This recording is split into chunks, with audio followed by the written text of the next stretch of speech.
మరి మా ఇంట్లో ఏట్లు పోయి కోట్లు దానికొచ్చేస్తున్నాయండి. కోట్లుంటే కుక్కలు తినేస్తున్నాయండి, లక్షలు ఉన్న నక్కలు తినేస్తున్నాయండి, వేలుంటే ఎలకలు తినేస్తున్నాయండి, పదులుంటే పందులు తినేస్తున్నాయండి, ఆఖరి చిల్లరుంటే చీమలు తినేస్తున్నాయండి. మరి నిన్న కాక మా ఇంట్లో పెళ్ళండి. పెళ్లికి భోజనాలు ఏం పెట్టామంటే వంకాయ తింటే వంగిపోతున్నారని, బీరకాయ తింటే బీసిపోతున్నారండి. మరి చిక్కుడుకాయ కూర తింటే చిక్కిపోతున్నారని, ములక్కాయ తింటే ముదిరిపోతున్నారండి, గోంగూర తింటే గోక్కున్నారండి, పొట్లకాయ తింటే పొట్ట వస్తుందని చెప్పేసి లడాయి సారు బడాయి పప్పు ఏండ్రేసి కిరసనాలు పోసి పెట్టామండి. మరి తిన్నాక ఇద్దరు బాగానే ఉన్నారండి, ముగ్గురెళ్ళి మంచానికి కలుసుకున్నారండి. ఏమన్నా మరి మా ఇంట్లో ఏ ప్రాళ్ళు దెబ్బలాడుకుంటే నా ప్రాడు పగిలిపోతున్నాయండి. మరి మా ఇంట్లో మొగుడు పేళ్ళని దెబ్బలాడుకుంటే వానొచ్చి వరద గురిసి వరదలో పడి జనం అంతా కొట్టుకుపోతుంటే మీరు ఇచ్చే 50, 100 కాగితాలతో పడవ చేసి అందరిని ఒడ్డు చేరుతున్నామండి. మరి మా ఇంట్లో కేజీ బంగారం ఉంటే కుక్క నాకిందని చెప్పి చెత్త కుప్పలో పడేసేవాడిని, కోడి పిల్లలు నోకలేకట వచ్చేవాడు.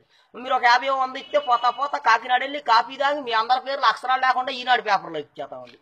మరి మీకేమైనా ఫ్యాక్టరీ కావాలంటే చెప్పండి. గురువాళ్ళ గుడ్లు ఫ్యాక్టరీ మాదేనండి, దుబాయ్లో దూదు ఫ్యాక్టరీ మాదేనండి, ఏలూరులో ఎలకల ఫ్యాక్టరీ మాదేనండి, పామర్లో పందికొక్కుల ఫ్యాక్టరీ మాదేనండి. మరి మీకు ఏదైనా ఫ్యాక్టరీ కావాలంటే రీపులు లేని పెన్ను తెచ్చుకుంటే మొత్తం రాసిచ్చేస్తామండి. మరి మా ఇంట్లో పెళ్ళిళ్ళకి పేరెంటాలు ఉన్నారండి. ముక్కు లేని ముసలమ్మ, నడువు లేని నాగమ్మ, ఏళ్ళు లేని అక్కమ్మ ఉందండి. ఈ ముగ్గురు పెళ్ళిళ్ళకి పేరెంటాలండి. మరి వీళ్ళు ముగ్గురు చీరలో అంటున్నారని చెప్పేసి నాకు తెలిసిన ఎర్రంకన్న దగ్గరికి తీసుకెళ్లి ముడి చుట్టూ 3 వాతలు పెట్టించామండి. తెల్లారే కల్లా వాతలు ఎర్రకంది పోయినండి. మరి అసలే పొద్దున్న నారా చంద్రబాబు నాయుడు గారు వచ్చి నన్ను పాకిస్తాన్తో యుద్ధానికి వెళ్ళమని చెప్పి 6 రూపాయలు అడ్వాన్స్ ఇచ్చిందండి.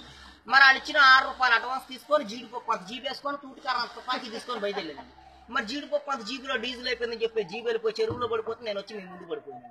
మరి మాకు ఇచ్చేస్తే పాకిస్తాన్తో యుద్ధానికి పోయిదాం. మరి వస్తా మీకేం తీసుకురాకపోతే మీరు అలా సెల్ ఫోన్ చేతిలో పెట్టుకొని బాధపడిపోతారని చెప్పేసి చిరంజీవి షర్ట్లు, ఎన్టీఆర్ షర్ట్లు, బాలకృష్ణ బండిలు, పెద్ద ఎన్టీఆర్ లుంగీలు, నాగార్జున ప్యాంట్లు తెచ్చేసాయండి.